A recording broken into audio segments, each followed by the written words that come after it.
First game here against Stu, I'm 885, he's 872, so should be a good game. He comes with a pawn, I respond with the same. He brings a second pawn into the centre.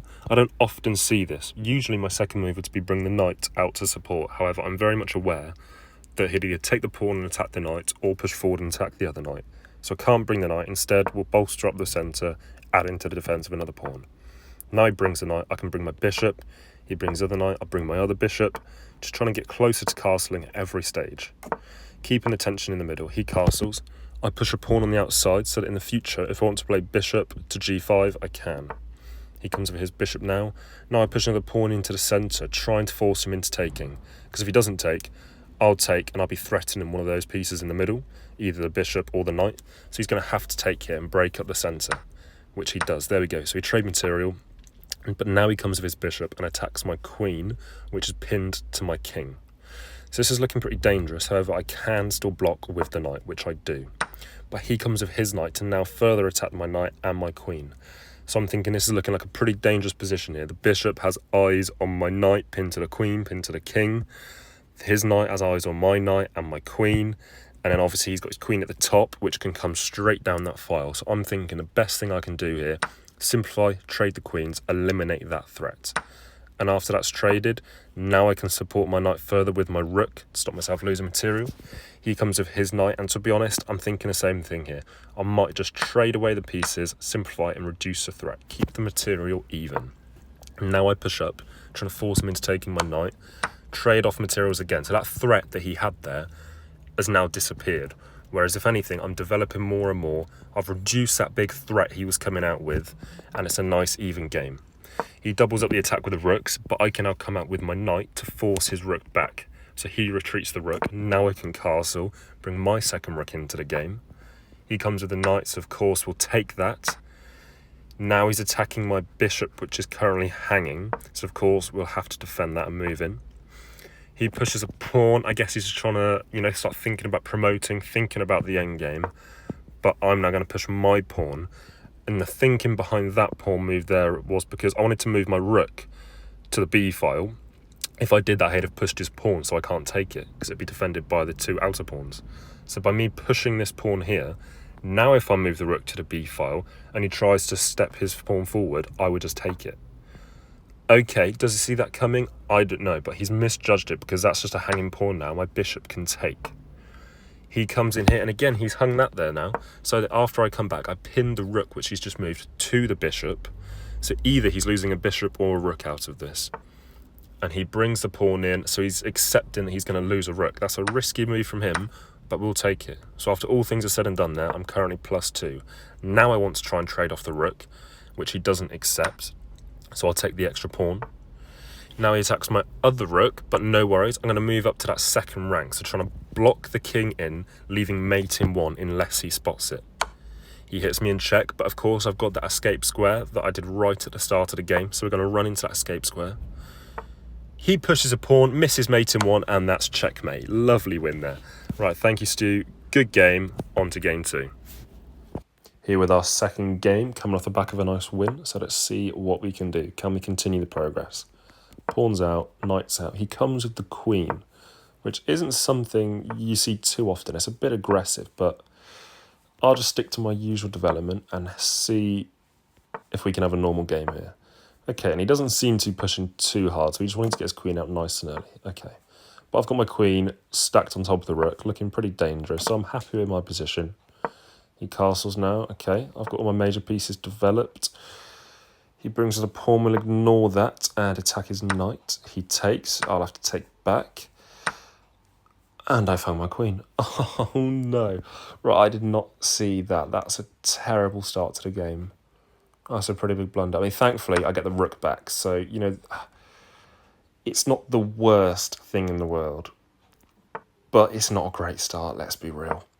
But, I do have both rooks staring down the centre of the open file, looking at the king. So we may get away with it. But I don't know how keen I am. So I'm kind of just thinking it, can I remove that knight at some stage, so I can get those rooks down there. But we'll see how things develop. So I attack the queen, he moves. I attack the knight, he moves. Okay, here we go. So if I take with my knight, and attack the queen. He misses it. He misses it. He takes the rook and leaves the queen hanging. Right, so we're back into it just like that, completely even. And now, here we go. We take the bishop with a check. Oh, what a turnaround. Okay, what a turnaround. And then we get to take the free bishop with my rook. Oh, wow. Okay, so he now attacks my piece, which he completely hangs. Oh, my God, he's all over the place. And he resigns the game. Right, okay, so the second game, done and dusted. Nice win by resignation. See how the third one... Oh, okay, saying that. Sorry, he's just challenged me again to another one. Right, let's jump straight back in and see if we can make it 2 for 2. Here we go. Okay, so here's our third and final game. We've accepted the rematch here after the first win. So let's see what we can come out with now. Can we make it 2 wins against the same player in a row? Okay, so standard opening, pawns, knights. He pushes another pawn. I just develop the knight like usual. Again, just doing my normal development here. Pawns supported by the knights, keeping that central tension. He castles. I'll do the same thing nice and early. He attacks a bishop, so of course I'll just move a square back, play it safe. He comes with the knight, so quite aggressive in attack, but again, we can try to kick it. He comes down here. Okay, and so I believe the thinking behind this, so he's attacking my rook. But, I mean, if that pawn wasn't blocking his bishop, this could be a worrying attack, but obviously I can just take. He takes, but no worries, I can move out the way and I'm attacking the pawn again anyway. Alright, but so here we go. So if this is what he was trying to set up, so he's now come with the queen and the bishop. So obviously if I don't respond to this correctly, it's checkmate in 1. However, I can just simply go back, attacking the queen, but also covering the square I was just in. So he now can't attack me. So he moves out the way. But again, we can just push up and take that free pawn now. So I think we've done all right.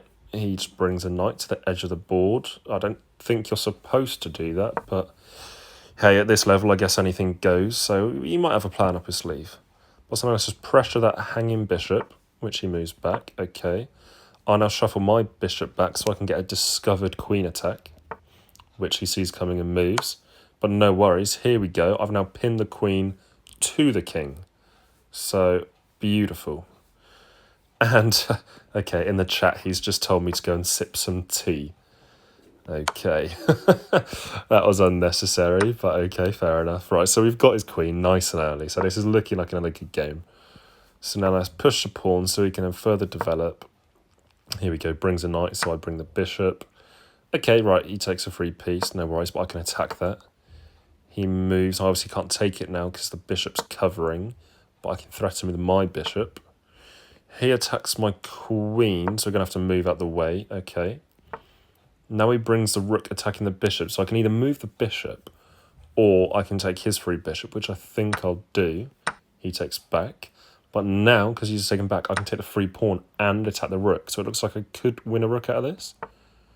But okay, no, so he attacks the bishop with the bishop. So I obviously can't take the rook now because the other rook's been discovered and open. And I can't take the bishop because I'll get taken. So instead, let's just cover the bishop instead with my rook. He moves back. Doesn't really affect me too much, so I'll just attack that. He moves back again. Okay, opens me up to take the free pawn. And obviously now I can go ahead and take that bishop if he doesn't move it. And then after he takes the rook, I take back. Okay, and he's resigned the game. He's had enough. Okay, so there we go. So another great game there. Beautiful. So he beat the same player twice in a row. That pushes us well over 900 now, which is a great milestone to hit. So very happy with that.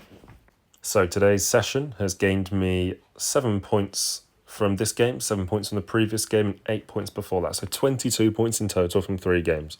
So very successful. We're over the 900 mark. Very pleased indeed. Thank you for listening.